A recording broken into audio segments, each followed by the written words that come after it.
হেফাজত হবে।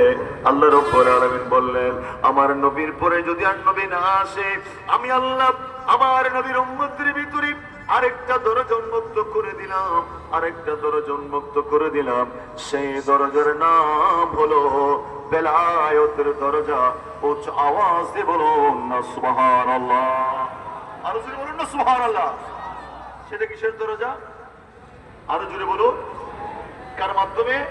আমার নবীর চাচাতো ভাই মাওলা আলী, মাওলায়ে হায়দারে কাররার হুজুর সৈয়দনা মাওলা আলী শের খোদার মাধ্যমে আনা মদিনাতুল ইলমে ওয়া আলিয়ুন বাবুহা, মাওলা আলীর মাধ্যমে কিয়ামত পর্যন্ত একটা জগৎ উন্মুক্ত করে দিয়েছেন। জোরে বলুন না সুবহানাল্লাহ। আজকে আমরা যেখানে নবীর জন্য মাহফিল করলাম, এটা আমার নবী জানে কি জানে না? হুজুর গৌসবাগ জানে কি জানে না? কেননা আমার নবী কোথায়? নবী তো আমাদের জানের চাইতো কাছে। জোরে বলবেন না সুবহানাল্লাহ। কোথায় নবী কোথায়? এটা কি আমি বললাম নাকি আমার আল্লাহ বলেছেন? আল্লাহ বলেন, নবী ও আওলা বিল